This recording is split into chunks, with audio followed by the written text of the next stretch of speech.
아그리파 왕으로부터 자기 변명의 기회를 얻은 바울은 자신이 겉으로 대적하던 그 예수님의 종과 정인이 되어 복음을 전하지 않을 수 없는 이유를 솔직하고 담담한 어조로 밝히고 있습니다. 바울은 예수님께서 고난을 당하시고 죽으셨다가 3일 만에 다시 살아나신 메시아라고 정언했습니다. 그런데 하나님께서 보내신 메시아는 유대인들이 그토록 간절히 기대했던 것처럼 정치적인 독립과 경제적인 번영을 보장해주는 그런 메시아가 아니었습니다. 하나님께서 보내신 메시아는 인간을 죄와 죽음의 속박에서 구원해 주시는 영원한 구원자이셨습니다. 그래서 메시아신 예수님께서는 인간이 받아야 할 죽음의 죄값을 대신 치르기 위해 당신이 십자가의 제물로 죽으셨고, 인간에게 영원한 생명의 길을 열어주시기 위해 죽음의 권세를 깨뜨리고 3일 만에 다시 살아나셨습니다. 그 예수님께서는 유대인들만의 메시아가 아니라 이방인들을 위한 구원자이시기도 했습니다. 그 예수님께서 당신을 대적하면서 교회를 짓밟던 청년 폭도 바울을 다메섹 도상에서 마치 핀셋으로 집어내듯이 불러내셨습니다. 그것은 무지한 세상 사람들의 눈을 뜨게 해주는 당신의 종과 정인으로 사용하시기 위함이었습니다. 나아가 바울을 통로로 삼아서 세상 사람들 하여금 죄사함을 얻고 당신을 믿어 거룩한 교회 일원으로 살아가게 해주시기 위함이었습니다.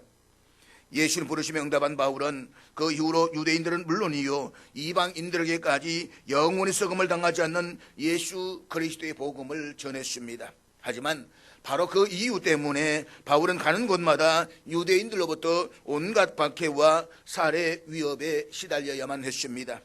바울이 전한 메시아는 유대인들이 그토록 열망했던 정치적 메시아가 아니었고, 또한 자신들의 전유물인 구원을 짐승 같은 이방인들도 같이 받을 수 있다라고 바울이 주장했던 까닭이었습니다.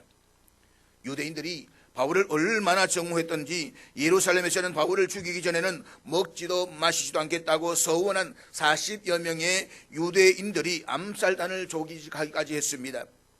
유대인들 그 집요한 살해 위협 속에서도 바울이 번문의 청무장에서 베스도 총독과 아그리파 왕한테까지 예수의 복음을 전할 수 있던 것은 전적으로 엘샤다이 충분자 하나님의 도우심이 있었기 때문이었습니다.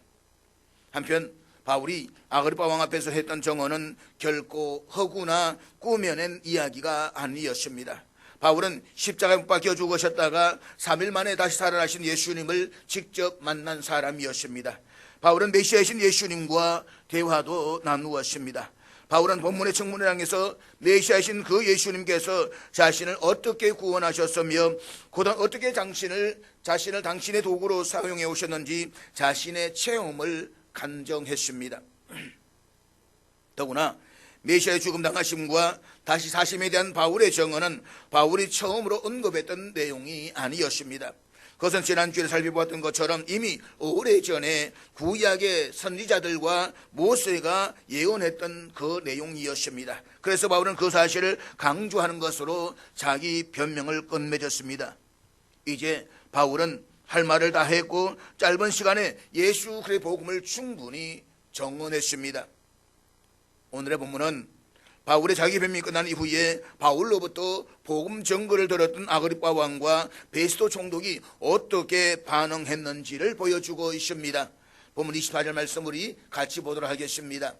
바울이 이같이 변명하며 베스도가 소리내어 이르되 바울아 내가 미쳤도다. 내 많은 학문이 너를 미치게 한다 하니. 바울의 저돌적인 설교에 놀란 것은 베스도 총독이었습니다. 그가 청문회장을 마련했던 것은 바울을 신문하기 위함이었습니다.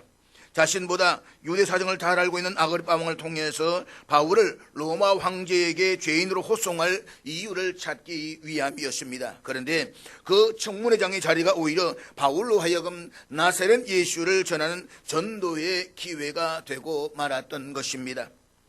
대지상 임명하는 권한을 가졌을 뿐만 아니라 예루살렘 성전의 보호자로서 구약 성경에 대해 잘 알고 있었던 아그리파 왕은 바울이 말하는 것들에 대해서 어느 정도 이해를 했습니다. 그렇지만 로마 사람으로서 유대 총독으로 이제 갓 부임한 베스도에게는 바울이 전하는 환상과 죽은 자들의 부활에 대한 모든 이야기들이 생소한 것들이었습니다. 때문에 죽었던 예수가 다시 살아났다라고 하는 것만으로도 모자라서 다시 살아난 예수를 직접 만나서 대화를 나누고 그의 명령에 따라서 세상 사람들을 구원하기 위한 예수의 종과 정의로 살고 있다라고 주장하는 바울은 미친 사람임이 분명했습니다. 나름대로 합리적인 가치관을 바탕으로 실제적이고 행정적인 일에 익숙했던 베스도 총독으로서는 자신이 보기에는 그다지 중요하지 않은 문제를 가지고 괜히 유대인들의 반감을 불러일으키고 있는 바울이 이상한 사람으로 보였던 것입니다. 그래서 베스도 총독은 바울을 향해서 이렇게 외칩니다. 바울아, 네가 미쳤도다. 그런데 베스도 총독은 바울이 이처럼 상식적으로 납득이 되지 않는 말들을 하고 있는 이유, 그러니까 바울이 미친 것은 바로 그의 많은 학문 때문이라고 생각을 했습니다. 바울을 재판했던 베스도 총독은 유대인 최고 율법학자 가말리엘을 수학했던 바울이 구약 성경의 능통한 높은 학문의 소유자라는 것을 알고 있었습니다. 또한 바울은 자신이 정언한 모든 것이 구약 성경에 예언한 내용이라고 밝혔습니다. 그래서 베스도 총독은 바울에게 바울아, 네가 미쳤도다. 네 많은 학문이 너를 미치게 한다라고 말한 것입니다. 베스도 총독은 바울이 구약 성경에 대한 과도한 학문적 열심 탓에 그만 미쳐버린 것으로 판단한 것이었습니다. 사실 바울은 당시에 가장 엘리트에 속한 사람들 가운데 한 사람이었습니다. 그가 주님의 부르심을 받고 성령님의 도우심으로 복음을 가지고 세상에 들어갈 때 주님께서는 그 바울을 세상을 구원하기 위한 능력의 도구로 만드셨습니다. 그리고는 주님께로부터 부르심을 받은 그날부터 로마에서 순교할 때까지 한 영혼이라도 구원하기 위해서 주님의 종과 정인된 삶을 살았습니다. 그렇지만 종종 세상은 베스도 총독이 바울을 향해서 네가 미쳤다라고 판단했듯이 예수님께 정말로 헌신된 사람들을 미친 사람으로 취급하기도 합니다. 부유한 사람들이 하나님의 일을 위해서 자신의 재산을 내어놓기 시작할 때의 사람들은 그것이 미친 짓이라고 생각합니다. 사회적으로 장래가 촉망되던 젊은이가 자신의 출세와 안락함을 기꺼이 내려놓고 복음을 전하기 위해서 모든 것이 불편한 아프리카와 같은 가난한 오지의 나라로 가는 것을 보고 사람들은 말도 안 되는 일이라고 생각을 합니다. 어쩌면 사람들은 무더운 이 여름철에 이렇게 교회에 나와서 예배를 드리는 저와 여러분들을 향해서도 미쳤다라고 생각할 것입니다. 여기 온다고 해서 돈 10원 주는 것도 아니고, 그렇다고 해서 맛있는 거 주는 것도 아니고, 또 그렇다고 해서 칭찬하는 것도 아니고, 예배 드리고 헌금하고 헌신한 그 모습을 보면서 세상에 이 여름철에 무더운 날에 에어컨 빵빵 돌리고 집에 있으면 얼마나 좋겠나, 저 참 미친 사람 아니냐, 아마 그렇게 이야기할 것입니다. 하지만 이런 생각들은 그들의 눈에 보이는 세계만이 아니라 보이지 않는 영원한 세계가 있음을 알지 못하기 때문에 나오는 것입니다. 사탄의 세력에 얽매여서 영원히 죽을 수밖에 없는 인생이 예수님을 믿고 구원받는 이 놀라운 기쁨을 모르기 때문에 하는 말일 것입니다. 그렇지만 저들도 예수님을 만나서 구원받은 기쁨과 행복을 맛보게 되면 바울처럼 이 놀라운 생명의 복음을 세상에 전하지 않을 수가 없게 될 것입니다. 예수님을 만나게 되면 이 기쁨을 말하지 않을 수가 없게 되는 것입니다. 예수님을 만나게 되면 내 세상의 모든 기득권을 다 내려놓고 오지의 나라로 내려갈 수도 있는 것입니다. 내려놓음의 신앙이 우리의 신앙인 것입니다. 그런데 우리가 여기에 주목하고자 하는 것은 베스도 총독이 바울에게 말한 미쳤다라는 단어입니다.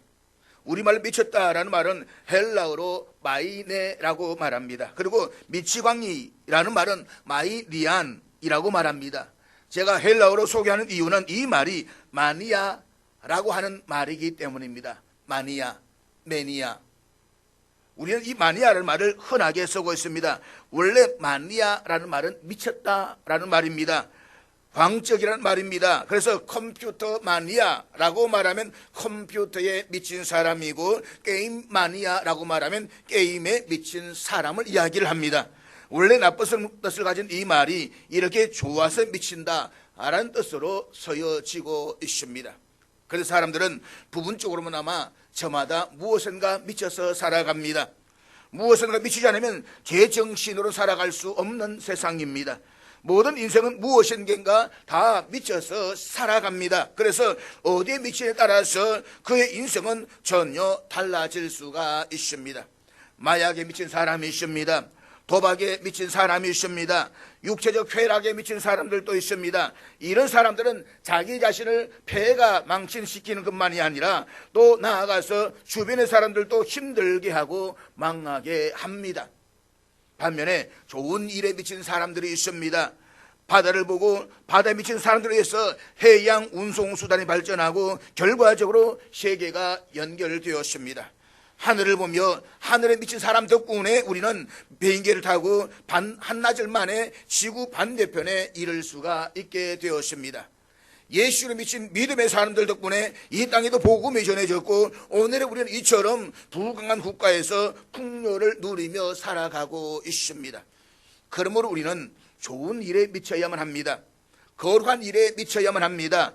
삶에 참된 의미를 줄 수 있는 복된 일에 미쳐야 하는 것입니다.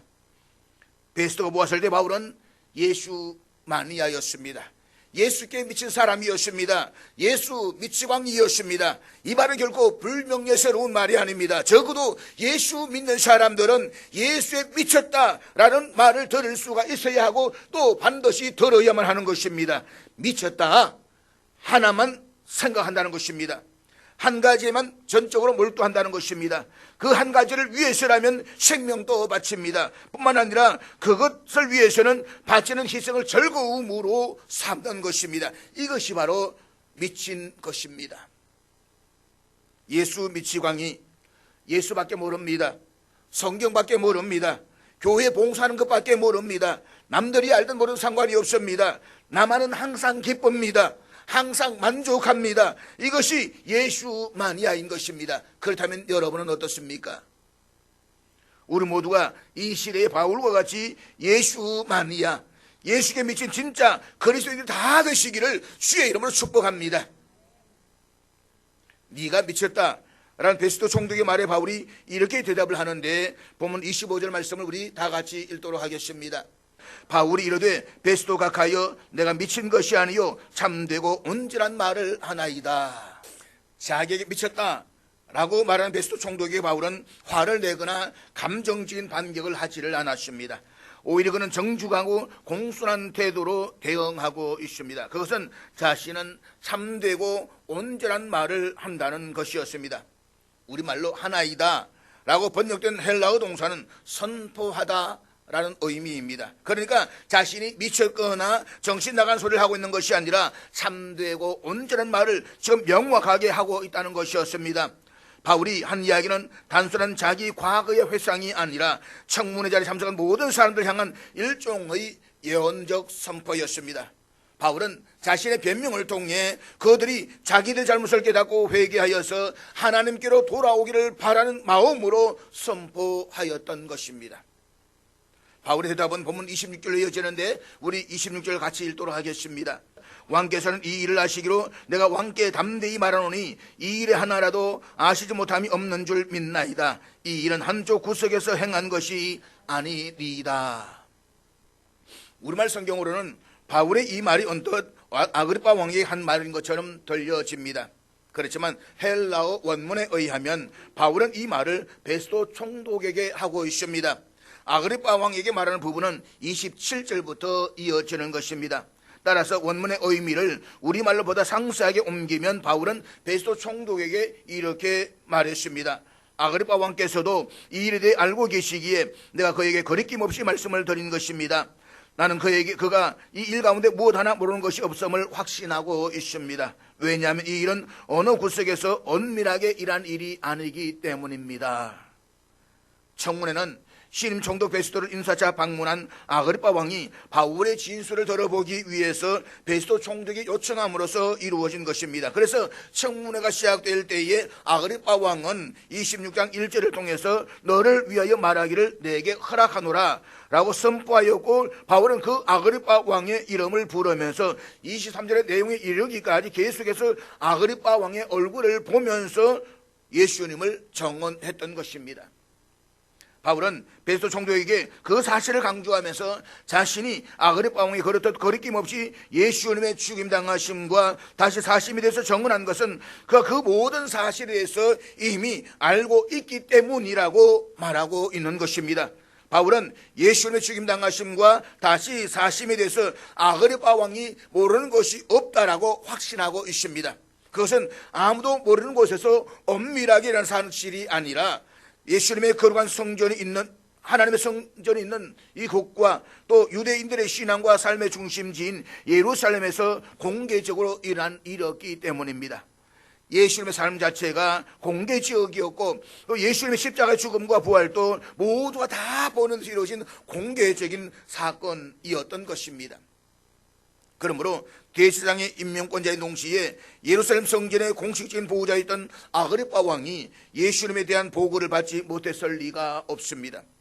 바울은 그 사실을 지적하면서 아그리빠 왕도 이미 알고 있는 사실을 밝힌 자신의 내용은 결코 미친 소리가 아니며 참되고 온전한 말이다 라고 강조했던 것입니다. 그리고 바울은 이제 아그리빠 왕에게 말합니다. 본문 27절 말씀입니다.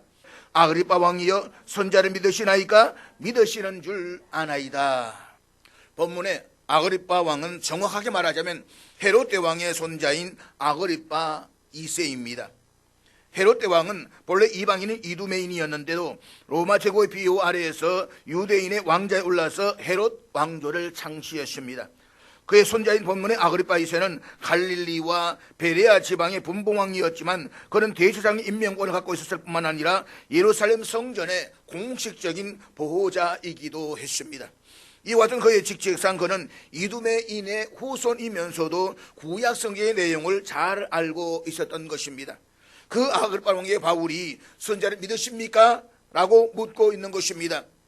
아그리빠 왕은 그의 직책상 선지자를 믿는다라고 대답해야만 했습니다. 하지만 그는 선뜻 그렇게 대답하지를 못했습니다. 만약에 선지자를 믿는다라고 대답을 한다면 그것은 선지자들이 예언한 메시아가 예수라는 바울의 정언을 공개적으로 시인하는 꼴이 되고 마는 셈이기 때문인 것입니다. 그리고 그것은 곧 예수를 부정하는 유대인들과 맞서야 하는 것을 의미했습니다. 그렇다고 해서 아그리빠 왕이 선자를 믿지 않는다라고 부정하지도 못했습니다. 구약 성경에 선자를 믿지 않는다라고 부정하는 것도 역시 선자를 믿는 유대인들과 척을 져야 하는 일이었기 때문입니다. 선자를 믿느냐라는 바울의 질문은 아그리빠 왕을 그렇게 진퇴양난의 궁지로 몰아넣을 수 있는 참으로 난처한 질문이었습니다. 하지만 아그리빠 왕이 궁지에 빠지지 않도록 그 대답을 해준 것도 바울이었습니다. 바울이 선자를 믿으시나이까? 라는 질문에 이어서 믿으시는 줄 아나이다 라는 말을 덧붙여 함으로써 아그리빠 왕이 자신의 질문에 직접 대답하지 않아도 좋도록 길을 터주었기 때문입니다. 바울이 아그리빠 왕이 그렇게 말한 것은 당신이 알고 있는 구약성경 선자들이 예언했던 그 메시아 곧 예수님을 믿어야 한다는 결단을 촉구하고 있는 당부였습니다. 바울의 그러한 의도를 알아차린 아그리빠 왕이 적극적인 반응을 보였는데 27절 말씀을 우리 같이 보도록 하겠습니다. 아그리빠가 바울에게 이르되 내가 적은 말로 나를 구원하여 그리스도인이 되게 하려 하는도다. 우리말로 적은 말이라고 번역된 헬라어는 짧은 시간 안에 라고도 번역될 수가 있습니다. 내가 적은 말로 혹은 짧은 시간 안에 나를 구원하여 그리스도인이 되게 하려 한다라는 아그리빠 왕의 말은 바울의 당부에 대한 공감의 표시인지 아니면 냉소적인 거부의 말인지 명확하게 분간하기가 어렵습니다. 만약에 아그리빠 왕이 바울의 말에 공감을 표했을 경우에 그는 바울을 미친 사람으로 취급했던 베스도 총독의 입장을 난처하게 만드는 셈이 될 것입니다. 반면에 선자를 믿느냐는 바울의 질문을 전적으로 부정하게 된다면 선자를 존중하는 유대의 입장을 난처하게 만드는 결과를 초래하게 될 것입니다. 따라서 아그리빠 왕의 이 말은 어느 쪽으로부터도 책잡지 않기 위한 노회한 정치인다운 수사법이었습니다. 하지만 구원은 노회한 수사법으로 얻는 것이 아니라 명확한 믿음의 고백과 그 실천으로 얻는 것입니다. 그래서 바울이 이렇게 결론을 내리는데 29절 말씀 우리 다 같이 보도록 하겠습니다. 바울이 이르되 말이 적으나 많으나 당신뿐만 아니라 오늘 내 말을 듣는 모든 사람도 다 이렇게 결박된 것 외에는 나와 같이 되기를 하나님께 원하나이다 하니라. 바울은 아그리빠 왕을 포함해서 청문회장에 앉아있는 모든 사람들이 이렇게 결박된 것 외에는 나와 같이 되기를 하나님께 원하나이다 라고 결론을 맺었습니다. 본문에서 우리말로 결박이라고 번역된 헬라어는 포성줄 같은 끈을 의미하지만 복수형이 되면 구금 혹은 구속을 뜻합니다. 헬라어 원문에는 구금 혹은 구속을 뜻하는 복수형으로 기록되어져 있습니다. 그리고 우리말로 원하나이다 라고 번역된 헬라어 동사는 기도한다 라는 의미입니다. 바울은 청문회에 앉아있는 사람들을 향해서 내가 이렇게 구금당해 있는 것 외에는 여러분 모두가 나와 같이 되기를 하나님께 기도한다 라는 말로 결론을 맺는 것입니다. 베드로 총독이 바울에게 말한 미쳤다라고 하는 것은 정신이 이상하다라는 뜻입니다. 다시 말해서 비정상적이라는 의미입니다. 베드로 총독이 바울에게 네가 미쳤다라고 소리친 것은 그의 눈에 바울이 비정상적으로 보였다는 말입니다. 거기에는 대전제가 깔려 있습니다. 그것은 자신은 정상적이라는 이야기였습니다.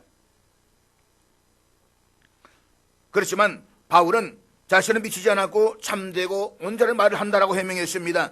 자신은 지극히 정상적이라는 해명이었습니다. 그리고 청문회 모든 사람들에게 모두 자신처럼 되기를 하나님께 기도한다라고 결론을 맺었습니다. 즉 자신을 미쳤다고 단언했던 베드로 총독을 비롯해서 청문회장에 앉아있던 모든 사람들에게 바로 당신들이 비정상적이라고 일깨워 주었던 것입니다. 사랑하는 여러분, 대체 어느 쪽의 말이 맞습니까?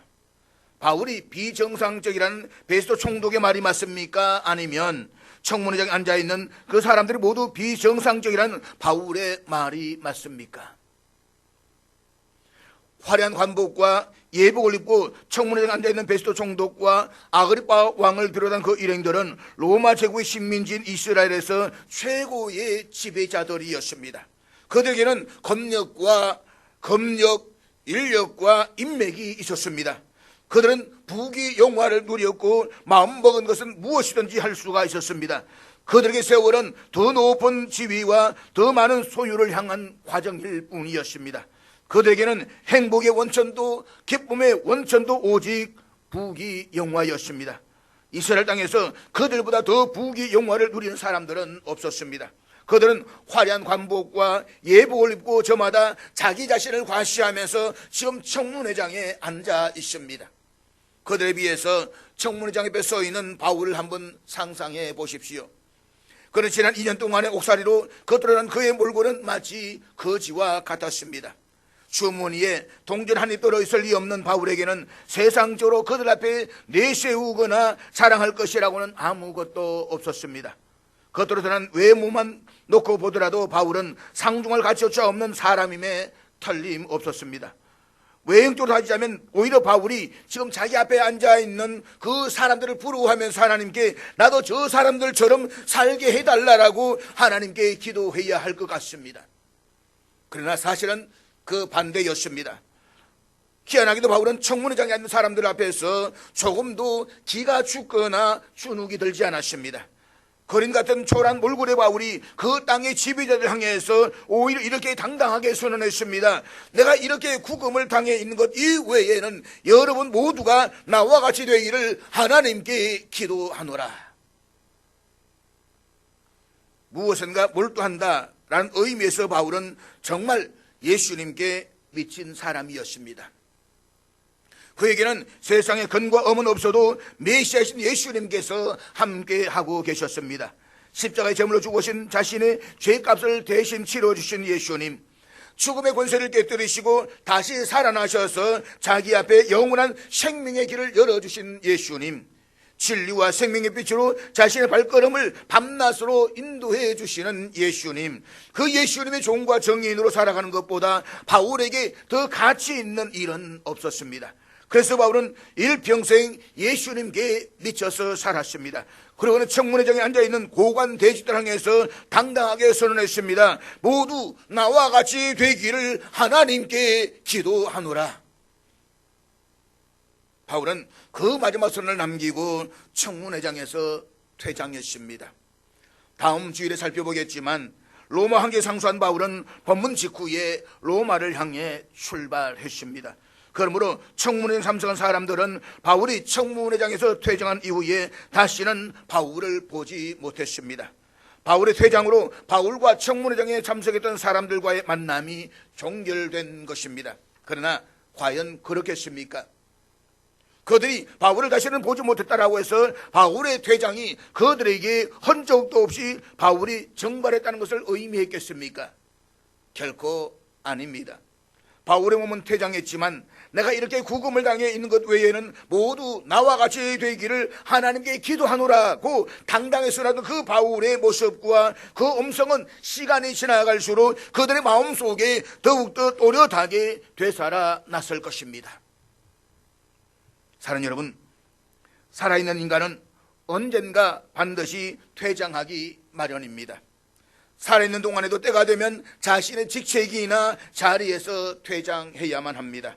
그리고 코끝에 호흡이 멎으면 인생의 무대에서 퇴장을 해야만 합니다. 하지만 인생의 퇴장은 단순히 퇴장만을 의미하지는 않습니다. 인생의 퇴장은 언젠가 새로운 차원의 등장으로 이어지게 되는 것입니다. 은 30냥으로 예수를 배신했던 가룟 유다는 스스로 목을 메어서 죽었습니다.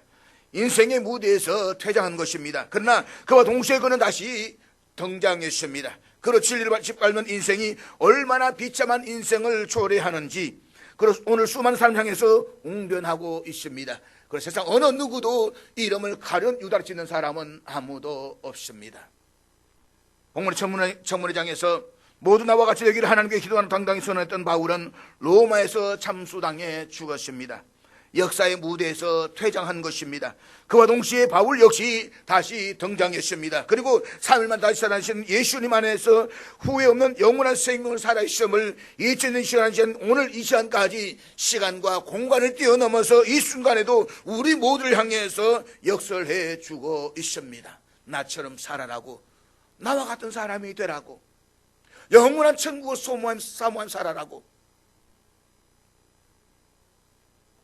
그 다음 사랑하는 여러분, 이제 우리는 우리 자신을 한번 되돌아보아야 하겠습니다.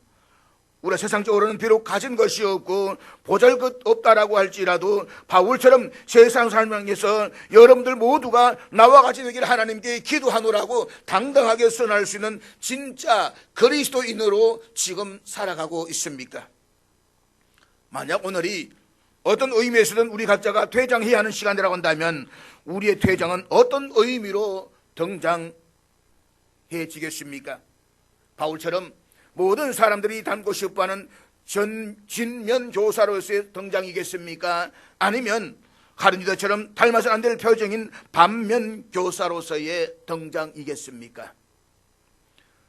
베드로 총독이 바울에게 네가 미쳤다라고 단언했던 것은 그들 모두의 생각을 대변한 말이었습니다. 반면에 바울은 예수님의 은혜로 어둠에서 빛으로 사탄의 권세에서 하나님께로 돌아선 사람이었습니다. 진리의 빛으로 하나님의 생명의 빛으로 확실하게 돌아선 뒤에야 그는 출세와 성공을 위해 그토록 열심히 달려온 자신이 어둠과 사탄의 노예에 지나지 않았다는 사실을 비로소 깨달았습니다. 어둠과 사탄의 속박에 살 때에는 그것을 당연하게 여겼을 뿐 자신이 어둠과 사탄의 노예로 자신의 생명을 매일 허망하게 갉아먹고 있다는 사실을 자각하지조차도 못했습니다. 그 바울이 주님 안에서 눈을 뜨고 보니까 지금 청문회에 앉아있는 사람들이 모두 예전에 자기 자신과 똑같은 사람이었습니다. 그들이 화려한 관복과 예복을 입고 저마다 자기 자신을 과시하고 있지만 그들은 모두 어둠과 사탄의 속박에 얽매인 가련한 노예들이었습니다. 그렇지만 그들은 예전의 자신처럼 그 사실을 인지하지도 못하고 있습니다. 그들이 아무리 권력과 검력과 인력을 장악하고 있어도 오히려 그것들을 섬기느라 매일 저주와 죽음을 향해 최선을 달려서 달려가고 있는 불쌍한 영적 시각장애인들일 뿐이었던 것입니다. 그래서 바울은 그들 모두 비사형상적인 상태에 있음을 일깨워주면서 자기 자신처럼 3일 만에 다시 살아나신 예수님에 대해서 눈을 뜨기를 간절히 바라는 마음으로 결론을 내리고 있는 것입니다. 여기 우리가 반드시 주목해야 할 중요한 사실이 있습니다. 그것은 바울은 미쳤다는 소리를 들을 만큼 진짜 그리스도인이었다는 것입니다. 바울에게 네가 미쳤다라고 소리친 베스도 총독에게 바울은 사고방식과 삶의 태도, 가치관 등 모든 면에 걸쳐서 그가 이해할 수 있는 범위를 훨씬 넘어서 있었습니다. 오죽하면 그 바울을 비정상적이라고 보았겠습니까? 그러나 그것은 당연한 일이지 않겠습니까? 어둠의 노예로 살면서도 자신이 어둠에 매여 있다는 사실을 자각하지도 못하는 사람이 어떻게 빛의 세계 살아가고 있는 사람의 사고방식과 삶의 태도와 가치관을 제대로 이해할 수가 있겠습니까? 바울의 사고방식과 삶의 태도와 가치관은 세상 사람과는 확연하게 구별된 것이었습니다. 삶을 다시 하신 예수님은 인해서 바울의 그 구별된 사고방식과 삶의 태도와 가치관이 이 세상의 비정상성을 깨뜨리는 바울의 힘이었습니다. 본문의 첫 문장은 우리가 살아가고 있는 이 세상의 촉소판입니다. 그렇다면 사랑하는 여러분, 우리 각자는 대체 어느 쪽에 속해 있습니까? 베스도 총독을 포함해서 바울을 미쳤다고 단정했던 저마다 화려한 관복과 예복을 입고 자신을 과시하며 청문회에 앉아있는 사람들 쪽입니까? 아니면 비록 거지 같은 몰골이기는 하지만 베스도 총독과 아그리파 왕과 그 일행들을 향해서 그들의 비정상성을 일깨워주면서 자기처럼 되기를 간절히 바라고 있는 바울 쪽입니까? 과연 세상사람 보기에 우리가 비정상적으로 보일 만큼 우리의 사고방식과 삶의 태도, 가치관은 그들과 확연하게 구별되어져 있습니까? 미치다라는 단어는 무엇인가 몰두하다는 의미도 가지고 있다고 했습니다. 저 사람은 영화에 미쳤어, 저 사람은 축구에 미쳤어, 저 사람은 야구에 미쳤어 라는 식입니다. 이런 관점에서 바울은 분명히 미친 사람이 맞았습니다. 그는 예수님께 미친 사람이었습니다. 자신의 죄값을 대신 치르기 위해서 십자가의 제물로 죽으셨다가 3일만 다시 살아나심으로써 자기에게 영원한 생명을 주신 예수님의 종과 정의로 살아가는 것보다 바울에게 더 가치 있는 일이란 있을 수가 없었습니다. 그래서 바울은 일평생 예수님께 미쳐서 살았습니다. 먹든지 마시든지 예수님을 위해, 숨을 쉬어도 예수님을 위해, 박해를 당해도 예수님을 위해, 영광을 받아도 예수님을 위해 날이면 날마다 예수님께 미쳐서 살았습니다. 그래서 살든지 죽든지 자신의 몸으로 말미암아서 예수님께서 존귀하게 되기를 원했습니다. 그럼 사랑하는 여러분, 우리는 지금 무엇에 미쳐 살아가고 있습니까? 우리가 예수님의 죽음 당하심과 다시 사심을 통해서 죄와 죽음의 속박으로부터 해방되었음을 정녕 믿는다면, 예수님의 십자가를 통해서 우리의 영원한 생명과 구원이 주어졌음을 진정으로 믿는다면, 그 영원한 생명을 지닌 우리가 어떻게 길이요 진리요 생명이신 예수님께 미쳐 살아가지 않을 수가 있겠습니까? 어떻게 세상과 확연하게 구별된 사고방식과 삶의 태도와 가치관으로 살아가지 않을 수가 있겠습니까? 그러므로 이제부터 우리 모두 바울처럼 예수님께 미친 진짜 그리스도인으로 살아가십시다.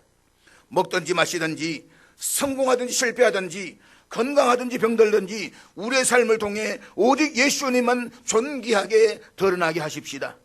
길이요 진리요 생명이신 예수님께 미쳐 살아가는 우리의 삶을 통해서 이 어지러운 세상의 비정상성이 비로소 깨어지기 시작할 것입니다. 사실 바울에게는 세상에서 내세울 만한 것은 아무것도 없었습니다.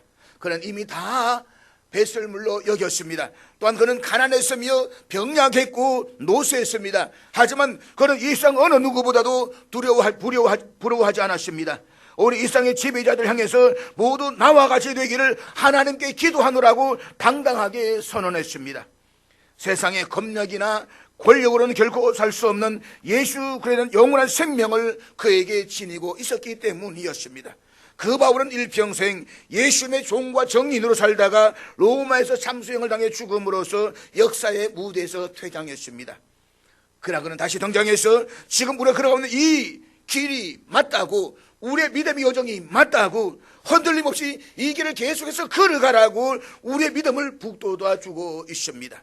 그러면 우리 모두 바울처럼 세상 사람을 향해서 여러분도 모두 우리와 같이 되기를 하나님께 기도하느라고 당당히 선언했던 그 믿음의 길을 우리의 인생이 끝나는까지 흔들림 없이 굳게 걸어갈 수 있기를 주의 이름으로 축복합니다.